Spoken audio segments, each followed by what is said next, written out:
Halo semuanya, ada peribahasa tak kenal maka tak sayang, maka dari itu perkenalkan nama saya Nabila Jovanka dari kelas 12 MIPA 1. Perkenalkan, nama saya Dava Ramdhani dari 12 MIPA 1. Assalamualaikum warahmatullahi wabarakatuh. Perkenalkan nama saya Ulfah Duyanti dari kelas 12 MIPA 1. Assalamualaikum warahmatullahi wabarakatuh.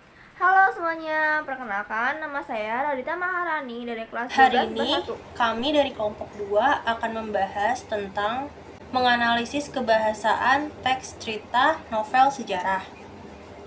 Berikut penjelasannya. Di sini saya akan menjelaskan sedikit tentang teks sejarah.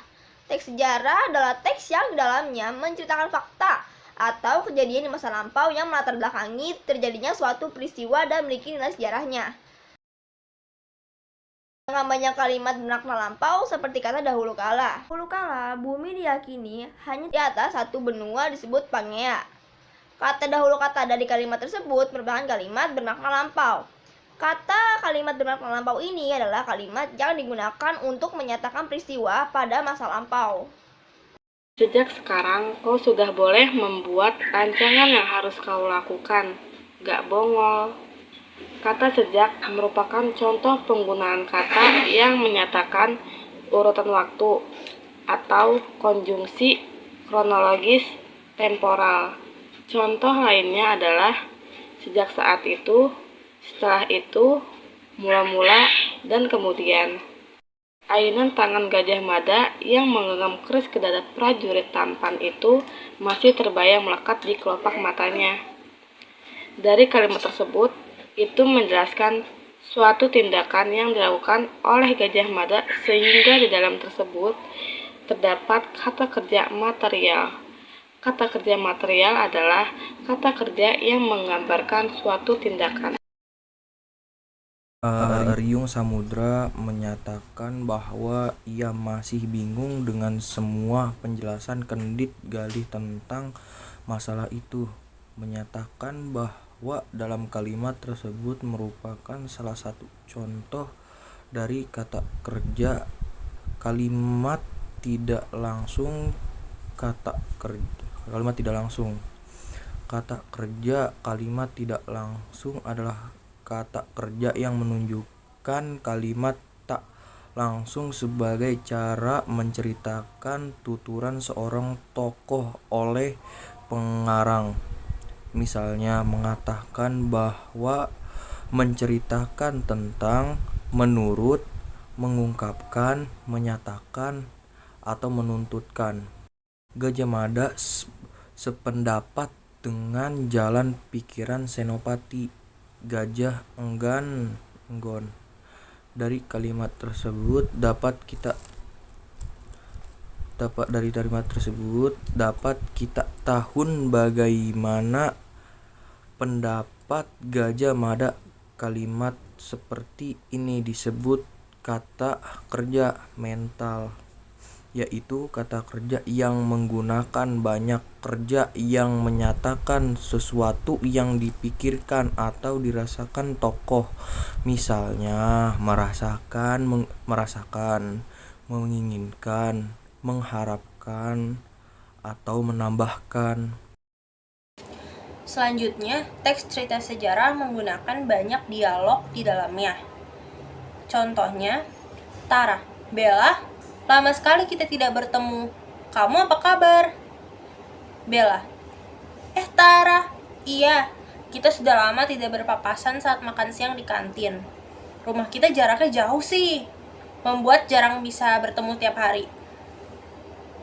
Dialog di dalam teks cerita novel sejarah ini ditandai dengan adanya tanda petik ganda dan kata kerja yang menunjukkan langsung atau kalimat langsung. Pemandangan hari ini sangat indah sekali. Kata indah merupakan bentuk dari kata sifat. Kata sifat adalah kata yang berfungsi untuk menggambarkan tokoh, tempat, atau suasana. Contoh lainnya dari kata sifat ini adalah bijaksana, bertanggung jawab, cantik, tampan, dan lainnya. Makna kias adalah makna yang tidak sebenarnya. Bisa menggunakan majas atau bisa menggunakan kata konotasi. Bentuknya bisa berupa kata atau frasa. Kata terdiri dari satu kata, sedangkan frasa terdiri dari beberapa kata. Kata atau frasa bermakna kias ini digunakan penulis untuk membanasi para pembaca saat membaca, serta memperindah jalannya cerita. Contoh kalimat dari makna kias atau ungkapan ini adalah: mampukah Cakradara menjadi tulang punggung mendampingi istrinya menyelenggarakan pemerintahan? Maksud dari tulang punggung di sini bukan tulang punggung di tubuh, tetapi makna yang sebenarnya ini adalah tulang punggung, yaitu sandaran atau sumber kekuatan. Contoh lainnya adalah: di sebelahnya Gajah Mada membeku. Bukan berarti Gajah Mada membeku menjadi es, tapi lebih tepatnya adalah membeku berarti itu diam saja. Selain menggunakan kata atau frasa bermakna kias, novel sejarah juga banyak menggunakan peribahasa, baik peribahasa yang berasal dari bahasa daerah ataupun dari bahasa Indonesia. Penggunaan kata, ungkapan, atau peribahasa daerah ini digunakan oleh penulis untuk memperkuat latar waktu, tempat, kejadian dari cerita tersebut. Contoh dari peribahasa yang menggunakan bahasa Jawa adalah: hidup rakyat Majapahit boleh dikata gemah ripah loh jinawi kerta tata raharja. Hukum ditegakkan, keamanan negara dijaga, menjadikan siapapun merasa tenang dan tentram hidup di bawah panji gula kelapa. Peribahasa gemah ripah loh jinawi kerta tata raharja merupakan peribahasa Jawa yang artinya hidup makmur, aman, dan tentram. Sekian presentasi dari kami, kurang lebihnya mohon maaf. Akhir kata kami ucapkan terima kasih. High school in Jakarta, sport in modern Sparta, had no chance against the teenage suburban armadas. We were a sonata, next to tight love fathers, yeah, living under that was hard, but I like Jakarta. High school in Jakarta, a comedy drama, I still hate you for making me wish I came out smarter.